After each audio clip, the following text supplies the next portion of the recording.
Test son numéro 52. Est-ce que je vais faire écrouler ce micro par terre? Apparemment non. Et ça ne sature pas trop. Donc ça c'est super, c'est une très bonne nouvelle. Alors c'est merdi.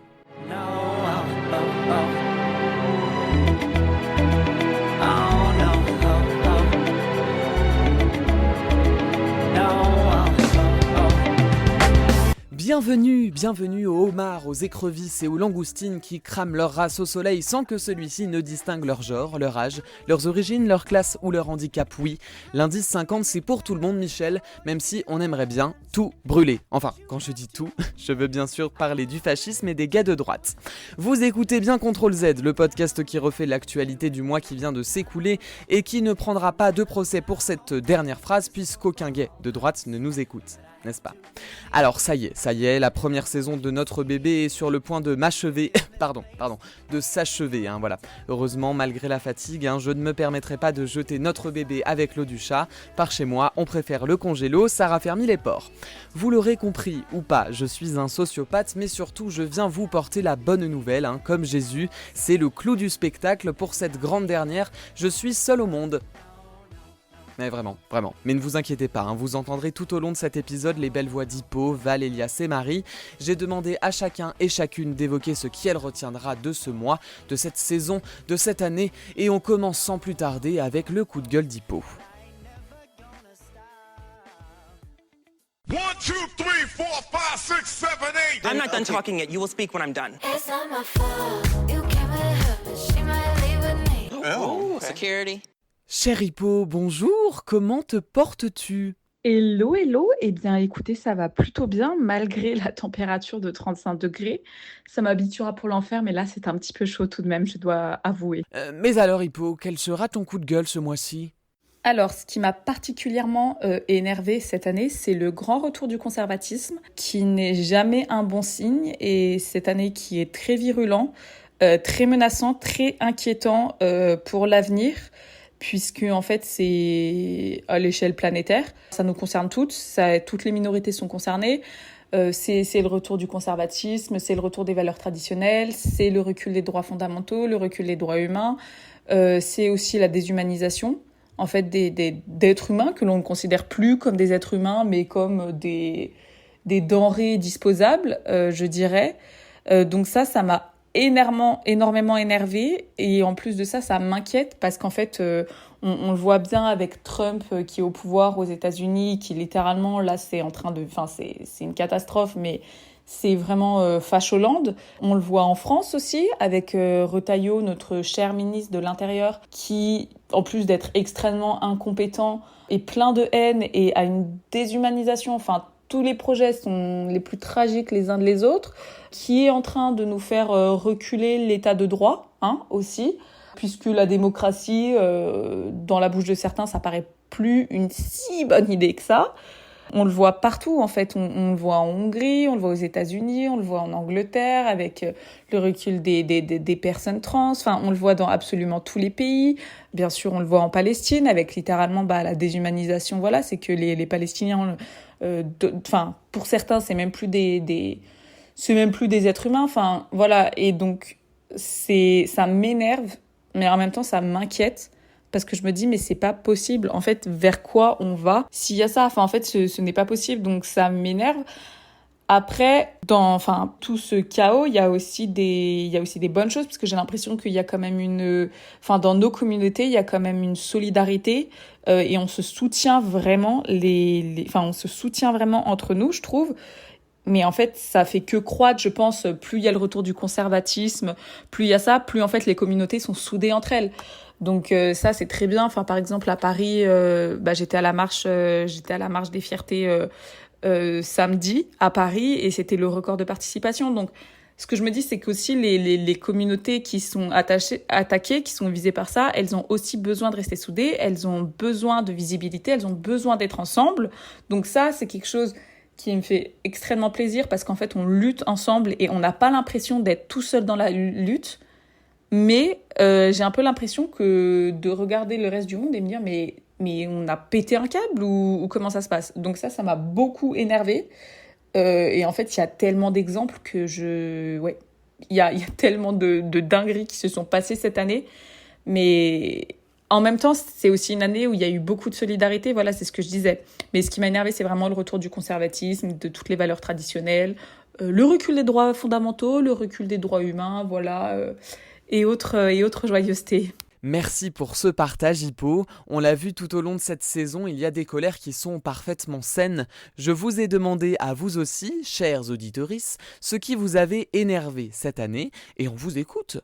Alors, moi, pour un événement dans l'année, alors je vais remonter un peu plus que l'année, je vais remonter en mars 2024, il me semble, où la France, c'est devenu le premier pays au monde à inscrire explicitement l'IVG dans sa constitution.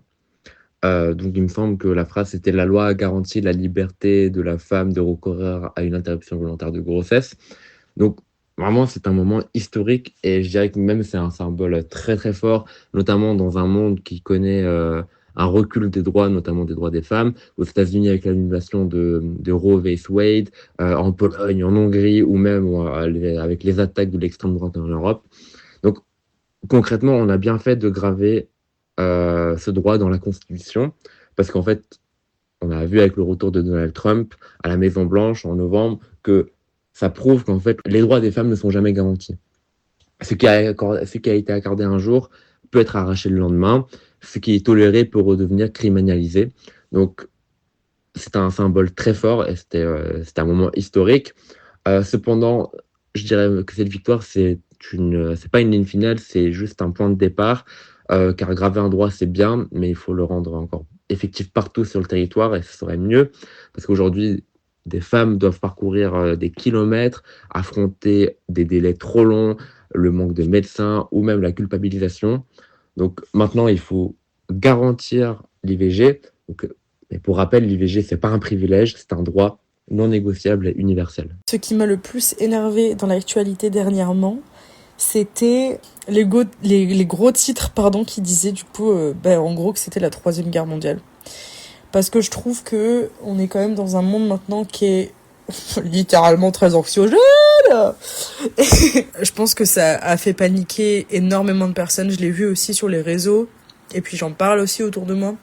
Et c'est très très anxiogène et on n'a pas besoin de ça pour l'instant. Et en fait, j'ai l'impression qu'on peut pas vivre notre jeunesse pleinement à cause de tout ce qu'on voit, tout ce qui est remixé comme jamais. En fait, parce qu'on n'a pas besoin de ça. Déjà, on a traversé une période très très compliquée avec le Covid. Ou la Covid, je ne sais pas comment tu l'appelles, mais je dis le Covid. Puis après, il y a eu tout ce qui était conflit avec l'Ukraine et la Russie. On a eu aussi, du coup, là, la Troisième Guerre mondiale qui se déclenche. Les gros titres, quoi. Ça m'énerve. J'ai l'impression qu'on peut pas respirer un mois sans qu'il y ait une nouvelle dinguerie, une nouvelle qui se passe, c'est terrible.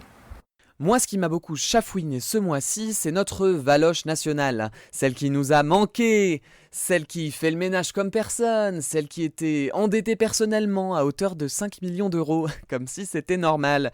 Moi, parfois, je vais au restaurant le 3e vendredi du mois avec mon salaire, ma bourse étudiant, et bim, 5 millions d'euros. Voilà, logique. Voilà, Valérie Pécresse, donc présidente de droite de la région Île-de-France, a privé l'inter-LGBT de ses subventions pour la marche des fiertés de Paris, qui s'est tenue le 28 juin.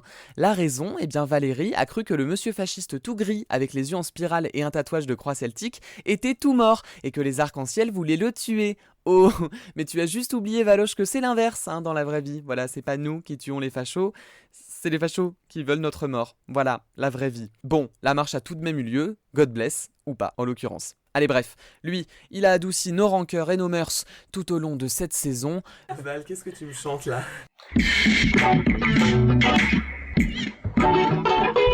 Let's go.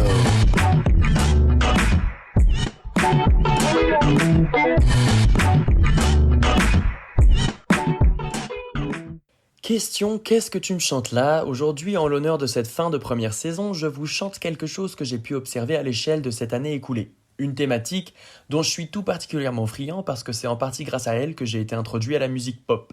Cette thématique, c'est celle du clip vidéo. Ou peut-être de la fin du clip vidéo? Oui, parce qu'il s'agissait d'un média incontournable durant un temps, et puis aujourd'hui, le fait de clipper, comme on dit, une chanson, ça n'est plus automatique. Alors, Il y a un an, je m'ambiançais comme jamais sur Good Luck Babe de Chappell Roan, deuxième chanson de l'année sur mon classement Deezer. Anecdotique, vous me direz, mais 18e au classement annuel Billboard, soudainement moins anecdotique. Plus de 5 millions d'équivalents de ventes aux États-Unis, 1,5 milliard de streams dépassés sur Spotify, et puis bon, un tube par excellence finalement. Mais tout ça sans clip vidéo. Interpellant, non ?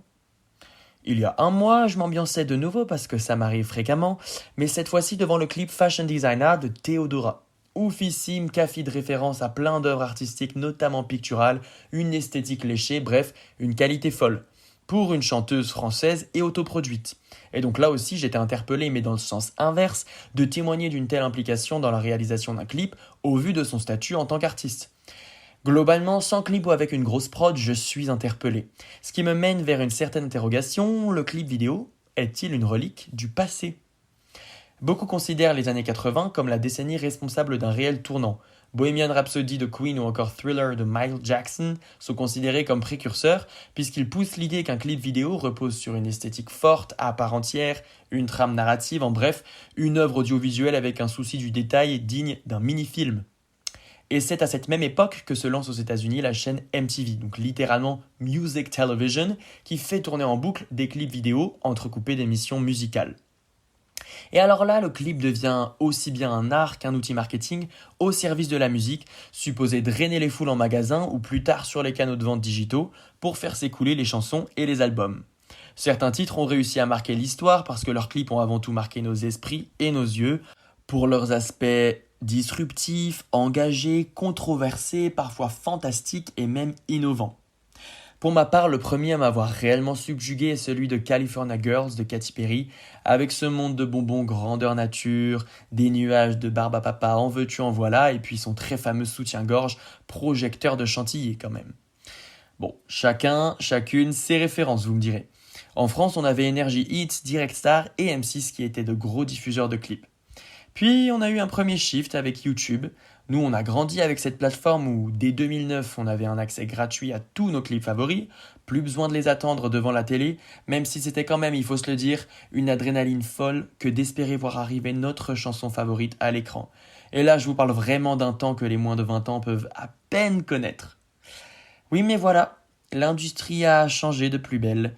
Et puis, je vais vous reparler maintenant, il faut, de l'arrivée du streaming qui nous a éloignés de l'achat individualisé de singles et d'albums, auquel maintenant on préfère la souscription des abonnements à moindre frais pour un accès immense au catalogue musical entier de millions d'artistes. Même chose du point de vue des réseaux sociaux qui ont pris le pas sur notre petit écran et qui sont devenus maintenant médias promotionnels énormes et qui ont propulsé des formats vidéo courts et verticaux. Alors, un titre musical sort, on n'a pas besoin de l'attendre à la télé ni même à la radio, on s'empare de notre plateforme et on l'écoute. Même plus besoin de sortir un clip puisque YouTube n'est plus la plateforme de référence qu'elle a été durant un temps. L'usage se perd et donc la réalisation de clips aussi. Les maisons de disques qui tirent des revenus très maigres d'un streaming extrêmement peu rémunérateur revoient toute leur stratégie face aux mutations de l'industrie et resserrent les budgets. Le clip vidéo n'est plus un must et passe à la trappe. Seuls les artistes avec une vision artistique bien définie et des moyens suffisants s'adonnent aux clips vidéo. Alors suggestion, si ça ne tenait qu'à moi, je vous dirais d'en faire parce que je trouve ça super cool. La dernière en date à vraiment faire plaisir avec ses clips, c'est Sabrina Carpenter selon moi, parce qu'elle joue de sa casquette d'actrice pour nous proposer des visuels et des histoires super abouties. Mais bon, tout le monde n'a pas le tube de l'année 2024 et une carrière soudainement propulsée à son actif. Donc soit. On a toujours des artistes qui nous sortent des clips vraiment cool, mais ce n'est juste plus l'étape incontournable que ça représentait auparavant. Le clip n'est certes pas relique, mais il n'est plus aussi emblématique. L'été ayant déjà bien commencé, cela dit, la seule suggestion que je pourrais vraiment vous faire serait celle d'une soirée à la Belle Étoile, un vidéoproche en main, un mur, accessoirement, et des dizaines de clips à regarder sans modération. J'espère que vous avez kiffé cette saison et que vous savourez celle que nous traversons au sens plus météorologique du terme, je dirais. Et puis voilà, je vous conseille de sortir couvert de crème solaire. À très bientôt. Évidemment, chers auditorices, je vous ai demandé vos chansons de l'été. Pour l'occasion, nous avons créé une playlist partagée sur Spotify afin que vous puissiez profiter de notre son tout l'été. Non, ne me remerciez pas, je sais. Voilà, j'en profite pour caler un petit mot sur la grève qui a lieu en ce moment à Radio France, notre radio publique et presque indépendante. La ministre de la Culture, notre Rachida Dati nationale, s'était mise en tête de soutenir une proposition de loi de droite évidemment, qui visait à la création d'une holding amalgamant la télé et la radio publique. L'idée c'était de réduire les coûts et en pratique ça va juste servir à l'exécutif pour contrôler d'une seule main la télé et la radio comme au temps béni de l'ORTF. Je vous en parle maintenant parce que les journaux d'information de ce mois de juin ont été largement remplacés par de la musique puisque les salariés ont largement suivi l'appel à la grève. Soutien infini à vous les loulous. Quant à moi, tous les mois, j'ai aimé vous raconter un jour qui a marqué mon existence et une fois n'est pas coutume, le 16 juin dernier, j'ai tourné dans l'émission N'oubliez pas les paroles. Alors pour des raisons de confidentialité, je n'ai pas le droit de vous dire ce qu'il s'est passé en plateau. Pour cela, il faudra regarder l'émission sur France 2 à la rentrée, le 1er septembre 2025 à 18h35. Mais ce n'est pas de ça dont je voulais vous parler. Comme vous ne le voyez pas dans nos podcasts, malgré cette voix masculine, j'ai une fâcheuse tendance à mettre des paillettes sur mes yeux, sous mes sourcils, le long de mes pommettes, sur mes lèvres et parfois même sur le reste de mon corps. Attention Michel, on commence à voir que tu m'apprécies. Voilà, bon, sauf que lors de mes 2-3 passages au petit écran, je n'ai jamais osé demander aux formidables maquilleuses de me maquiller. Mais genre de me peinturer la gueule, vraiment. Voilà, il faut savoir que pour les filles, c'est paillettes, mascara, gloss et tout le tralala. Alors que pour les hommes, on rehausse simplement le teint parce que non, je n'ai pas le temps de partir en vacances. Eh bien ce 16 juin, j'ai osé demander. Et la maquilleuse a, mollement, mais accepté. Voilà, déjà, honte sur moi. Elle a commencé par me demander d'aller me raser, parce qu'il restait des poils de barbe qu'elle ne pouvait pas cacher. Ma virilité me dépasse. Ensuite, elle m'a quand même re-rasé, parce que les poils de barbe, t'as capté la masculinité. Puis, elle a mis du fard à paupières marron clair pour faire un peu d'ombre sur mes yeux, une petite couche de mascara et du gloss rosé avant d'entrer sur le plateau. Voilà, je crois que c'est la première fois qu'elle a fait ça. Enfin, j'aime à croire que je suis le premier, question d'ego. Voilà, j'ai pas demandé. Elle était réticente, ma maquilleuse quand même. Elle avait peur que j'ai des problèmes et pour cause, la dernière fois que je me suis maquillée moi-même avant un tournage, ma supérieure a été convoquée par sa supérieure pour savoir s'il y avait lieu ou pas de me virer. Alors spoiler, je suis resté, merci au fait de m'avoir défendu. Petit fun fact, sachez que j'écris sur Google Doc et que Google Doc souligne le mot maquillé en bleu lorsque je ne l'accorde pas au féminin. Voilà, allez, fin de la parenthèse, retour à N'oubliez pas les paroles. Je vous passe le moment où la maquilleuse apprend que je fais Sciences Po et me demande mon avis sur le conflit israélo-palestinien dans les loges, avant de me confier qu'elle vote pour Macron et que ses amis ne comprennent pas pourquoi, qu'elle voulait tout plaquer pour partir au Brésil avant que son fils, celui qui avait fait une école privée payée par sa mère, une école privée où il faisait Portugal V2, ne refuse de partir au Brésil. Ou encore, c'est quoi ton avis du coup maintenant sur le conflit Iran-Israël ? C'est là que je suis retourné me préparer, du reste j'ai tout donné sur la représentativité, boucle d'oreilles pendantes, vernis orange sur les ongles, pull à fleurs, pantalon jaune taille haute. J'espère que je vous rendrai fiers les loulous. Rendez-vous le 1er septembre sur France 2 à 18h35. Oui, j'aurai le temps de vous redire tout ça d'ici là, mais notez-le, question d'ego encore. Bon, assez parlé, la parole est à vous mes chats des bois. Est-ce qu'il y a un jour dans l'année qui vous a particulièrement marqué ? Eh bien écoute, pour ma part, le souvenir de ce jour était plutôt le souvenir d'un soir. En fait, le dernier soir qu'on a passé tous ensemble avant qu'Elias s'envole pour les États-Unis, paix à son âme, non je rigole. Et je sais pas, genre on était chez lui, il y avait sa famille, on faisait une plancha pour tout vous dire, c'était la première fois que je faisais une plancha en fait. Genre faire cuire les trucs d'une telle manière. En plus, je faisais attention à que ça touche pas la viande, bref, c'était un peu drôle. Je me souviens de la tête de Laurent sur ma photo qui m'a gravée à jamais. Finalement, ça m'a forgée en tant qu'humaine. Et je me souviens des photos que j'ai prises avec mon appareil photo jetable, que j'ai encore chez moi, que je regarde de temps en temps. Du Time's Up, où j'étais nulle à chier, bien sûr. De Jennifer, cette icône de toujours. Et je sais pas, de vous, genre on était tous ensemble. Et voilà, quoi. Je veux dire, c'est ça, Ctrl Z, c'est nous, c'est le tout carnement, c'est je vous aime. Et voilà. Et pourquoi j'ai les larmes aux yeux ? Est-ce que c'est parce que je viens de faire un 4h-16h ? Peut-être. Mais voilà. le souvenir d'une nuit, notre nuit. Alors déjà, bravo Erwan pour ta participation, et n'oubliez pas les paroles, et surtout pour avoir osé demander gloss, paillettes. Franchement, très hâte de te voir le 1er septembre. Et justement, en parlant de fierté, je voulais rebondir sur la marche des fiertés qui a lieu chaque année, notamment celle à Paris. Donc Erwan, tout à l'heure, tu parlais de notre Valoche nationale Pécresse, mais j'ai envie de rendre à César ce qui appartient à César, la réussite d'une Pride immense, dans une ambiance qui a été quand même bien engagée, bien festive cette année, notamment à Paris, et même en Hongrie, où la communauté elle se bat contre un régime très hostile à sa propre existence, et avec le soutien notamment de personnalités d'eurodéputés comme Manon Aubry, qui n'ont pas eu peur de mêler la lutte LGBTQI+, et solidarité internationale. Mais au-delà de ça, j'ai envie de rebondir sur un refrain moisi, vraiment, qu'on entend à droite et à l'extrême droite, qui nous dit « Mais pourquoi vous soutenez les Palestiniens? Vous seriez pendus là-bas. » Parce qu'il y a eu quand même des drapeaux palestiniens dans la Pride. Alors, je vais leur répondre calmement et leur expliquer en fait un peu la vie. Alors, déjà, premièrement, les oppressions, elles ne sont pas cloisonnées. Donc, être LGBT+, en France, c'est encore aujourd'hui faire face à des discriminations, à de la violence, à des insultes, des agressions. On l'a vu l'année dernière, au moment après le premier tour, il y a eu une hausse des agressions de la part de l'extrême droite envers les personnes LGBT. Donc en fait, toute personne concernée sait ce que c'est d'être minorisée, d'être stigmatisée, invisibilisée. Et c'est précisément parce qu'on sait ce que c'est qu'on tend la main à d'autres oppressés ailleurs.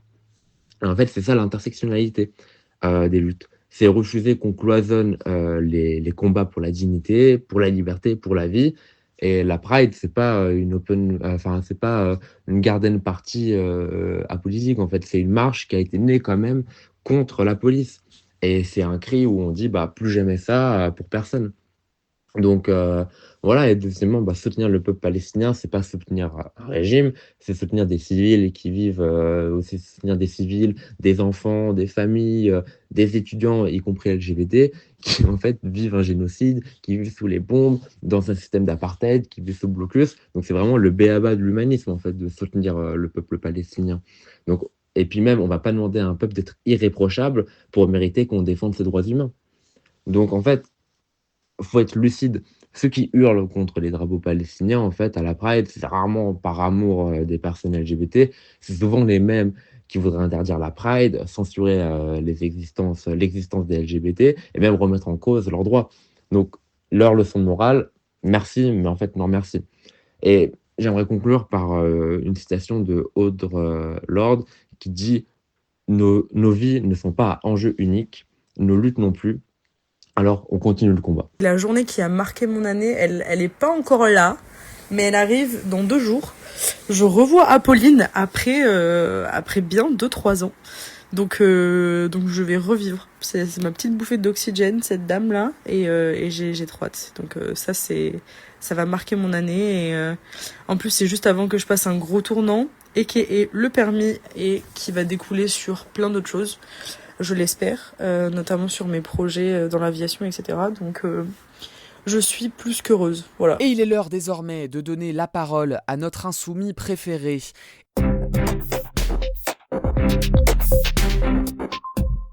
Elias, on a adoré boire notre café à tes côtés. Comment vas-tu ? Eh bien, ça va très bien, merci. J'espère qu'il en va de même pour toi, Erwan. Et puis, ça ne peut que aller. Je suis de retour à Amberieu-en-Bugey, dans l'Ain, après ma folle expérience aux États-Unis sous la dictature pro-Trump. Donc, je suis bien content d'être revenu et puis de retrouver la famille, les amis et tout. Réciproquement, ça m'a fait très plaisir de boire au Café du Commerce avec vous. Je tenais encore une fois à te remercier, Erwan, de nous donner la parole et la liberté de nous exprimer. Et puis, pour te remercier également de tout le travail que tu as fourni pendant cette année pour permettre à ce super podcast d'exister.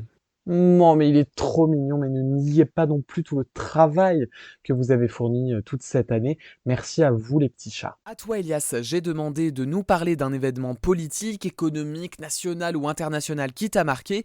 J'espère que ta réponse sera plus claire que ma question. Alors, pour ma dernière chronique de l'année, on va faire un petit voyage dans mon pays préféré au monde, les États-Unis. Alors, en effet, Zoran Mamdani vient de remporter la primaire démocrate à New York City. Et c'est une nouvelle qui mérite qu'on s'y arrête parce qu'on peut en tirer 2 leçons. Il a gagné face à des adversaires puissants, largement financés par des ultra-riches, et malgré une campagne de calomnie violente, notamment à cause de son soutien indéfectible au peuple palestinien, qui lui a valu d'être diffamé comme antisémite. Pour autant, il n'a pas reculé.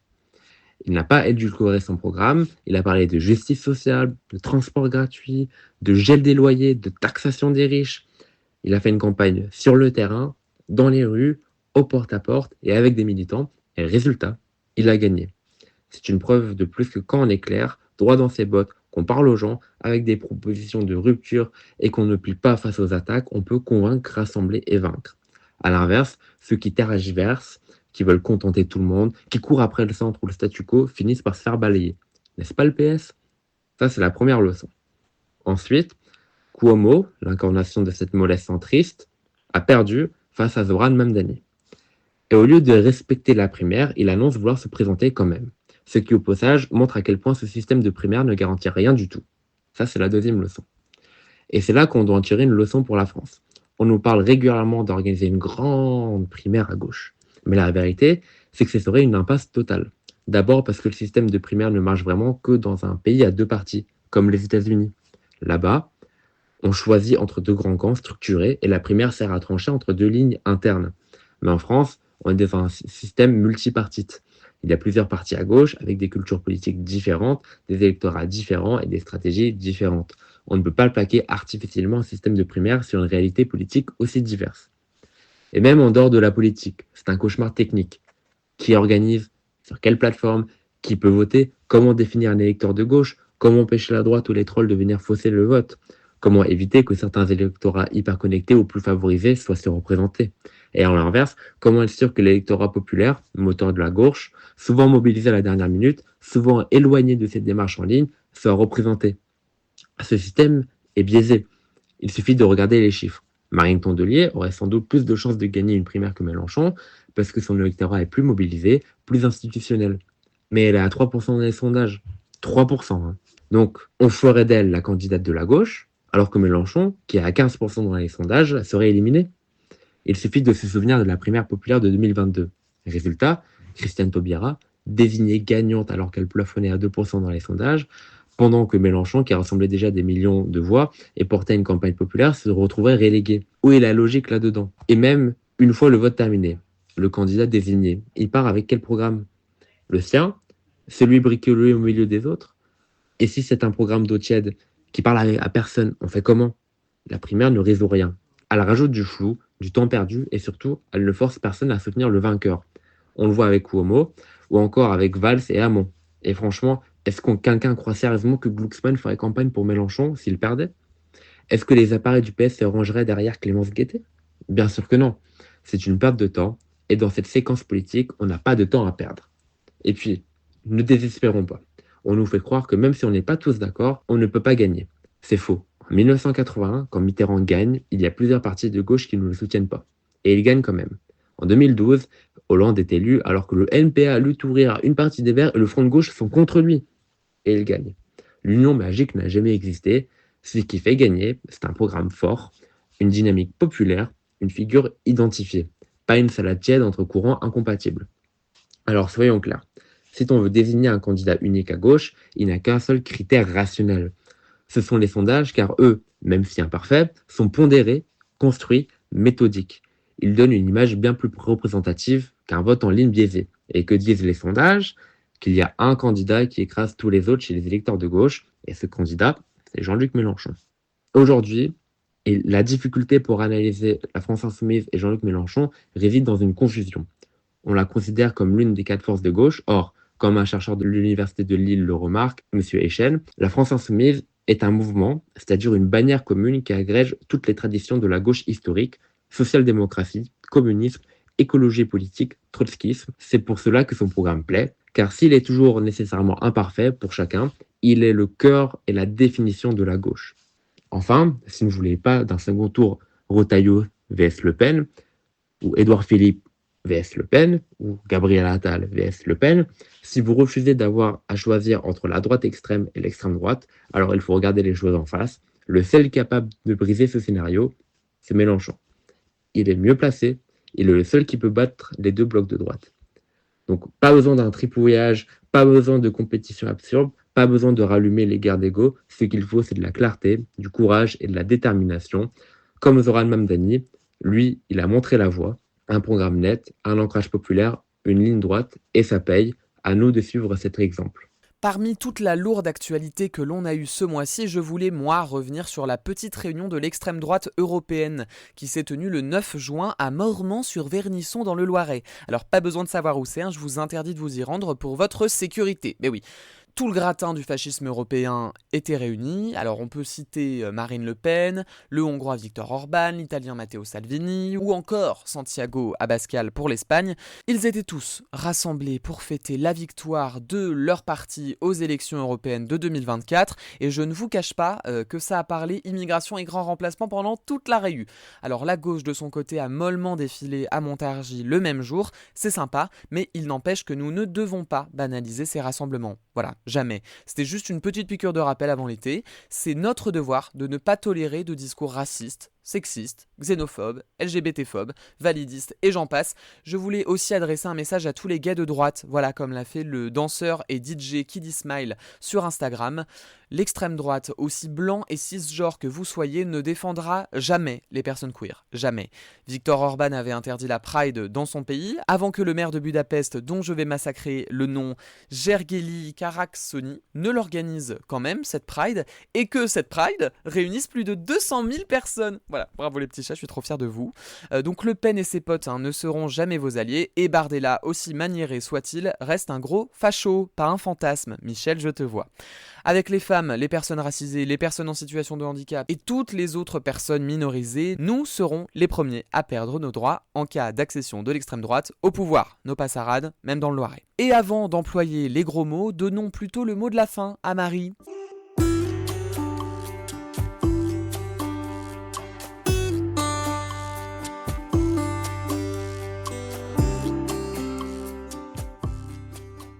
Comment elle va ?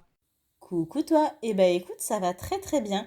Très très bien, comme une dame qui s'est levée à 4h du mat et qui a fini à 16h. Puis bien sûr, en rentrant, elle a eu la désagréable surprise de trouver une bouse de son chat par terre, encore à nettoyer depuis 3 jours consécutifs. Biglouche, il serait temps que les smecta fassent effet. Bisous. Marie, l'audience ne tient plus, quel est ton dernier mot de la fin ? Hello jeunes gens. Vous n'imaginez pas le retard accumulé pour l'écriture de cette chronique. J'ai procrastiné encore. La vérité, c'est que je ne sais pas par où commencer, par où finir. J'ai un peu de mal avec les départs, vous l'aurez compris lors de l'épisode précédent. Les vacances arrivent à grands pas et CTRL-Z s'en va hiberner. Et nous, dans tout ça ? Certains entameront leur ultime ligne droite après de longues années d'études. Pour d'autres, la fin de l'été sonnera comme un renouveau.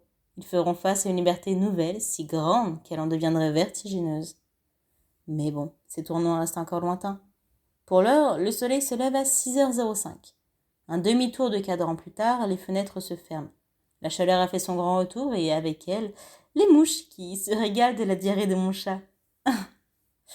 Bon, je ne sais pas encore ce que je vais vous raconter dans les prochaines minutes. Mes doigts pianotent sur le clavier dans mon ordinateur à un rythme dont ils sont les seuls à détenir le secret. Je songe peu à peu qu'il n'y aura pas de mot du mois pour cette ultime chronique. Je ne l'ai pas trouvé. Alors, essayons quelque chose d'un peu différent si vous le voulez bien. Cette fois-ci, que diriez-vous d'un mot de moi ? Bon. L'été n'a jamais été ma saison favorite. Je les préfère de loin le printemps, l'automne et même l'hiver. C'est vrai quoi, les gens suent à pleine goutte. Les vieux mâles poilus se sentent le besoin d'exhiber leur poitrine luisante. Mes crushs s'envolent vers d'autres horizons. Mon aigri de patron me compare à un sapin de Noël. Les AirTags se jouent de moi. Et surtout, il y a les slips de bain. Par pure pitié, en fait, qu'on me brûle la rétine. Ça y est, j'ai la désagréable sensation de parler comme cette vieille dame acariâtre assise au milieu du banc pour que personne ne puisse prendre place à ses côtés. Demain, je m'en irai sans doute jeter un pain aussi rassis que mon cœur à des canards indifférents. Frustrée, je laisserai ensuite mon pied traîner dans le passage, dans l'espoir qu'il entraîne un bambin trop bruyant dans sa chute. Il pleurera. Mes rires irriteront ses parents. Quelle connasse s'exclamera l'un. Et dire que je lui paie sa retraite s'indignera l'autre. Bien sûr, ce récit n'est qu'hypothétique. Je n'aurai pas de retraite, voyons. Et puis, je ne suis pas si grincheuse. Après tout, le retour des beaux jours m'a aussi apporté son lot de joie. Je pense au bonjour de cette caissière à qui je suis incapable d'adresser la parole. Mais mon Dieu, ce qu'elle en vaut la peine. À mon nouveau sac banane, aux réactions d'inconnus quand je leur demande d'un air faussement innocent « Tu veux un banane ?» Au dernier livre que j'ai lu, sans doute mon préféré, Allez-moi qui m'a traversé à l'occasion du premier baiser de Flore Emily. 303 pages de slow burn enfin récompensées. À ma future démission, enfin, annoncée à mes collègues avec autant d'excitation que de nostalgie. Je pense à tous ces gens gentils, drôles, pleins de surprises, à toutes ces personnes qui ont su me marquer, chacune d'une manière qui n'appartient qu'à elles. Définitivement, c'était un merveilleux mois de juin. Intense, émouvant, doux, éclatant, un peu comme le bilan de cette année en fait. Bon. Quand je me replonge dans mes chroniques, je fais face aux doutes qui m'assaillent, aux réflexions qui n'avancent pas, à une existence que je contemple bien installée derrière ma plume. Ça, c'est ce que je m'attendais à devoir vous conter. Une vie qui n'aurait pas bougé d'un iota.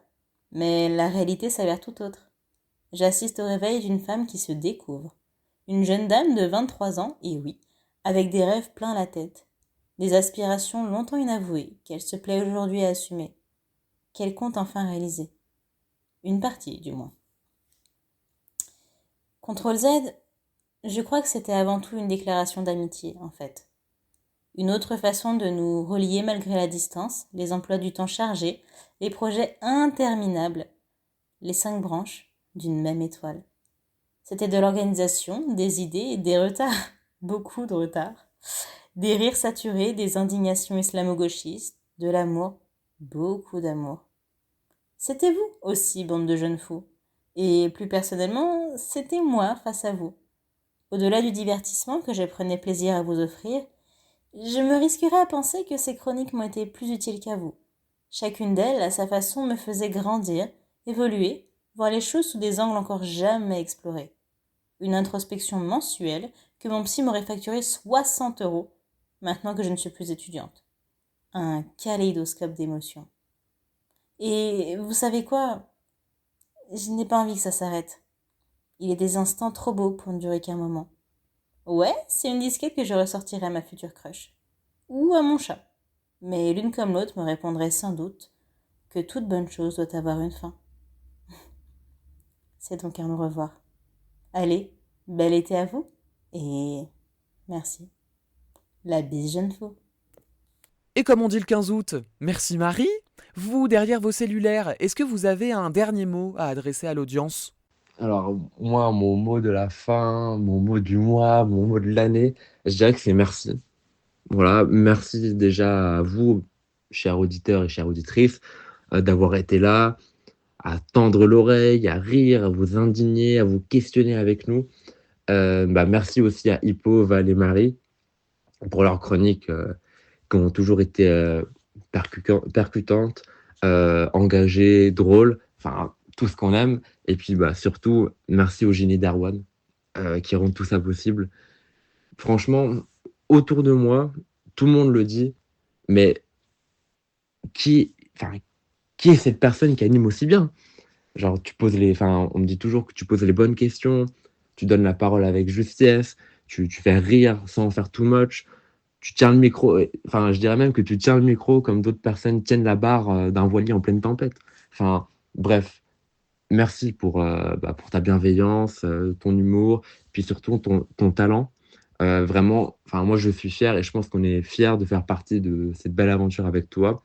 Donc on a hâte de reprendre la saison prochaine. Et puis d'ici la saison prochaine, je dis à tout le monde, luttez bien. Quant à moi, je vous dirais simplement de prendre soin de vous. On va faire une petite pause avant de demander encore au Sénat de taxer les riches, à l'Europe de protéger nos océans, aux États de faire respecter le droit international et au gouvernement de faire ses valises et de s'en remettre à la justice. Hein, Rachida ? Prenez soin de vous. Vraiment, Hippo, Val, Elias, Marie, Ben, Louane, merci d'avoir mis tant de cœur et de passion, de temps aussi dans ce podcast tout au long de l'année. Chers auditeuristes, n'oubliez pas que tous les épisodes de Contrôle Z sont disponibles partout et gratuitement si jamais on vous manque. Cet été, on compte sur vous pour refaire le monde et l'actualité de votre côté. Surtout, buvez de l'eau avec votre consentement libre et éclairé parce que vous ne pouvez pas sentir la transpiration qui coule tout le long de mon visage. Je vous fais des bisous et on se retrouve très vite. À bientôt.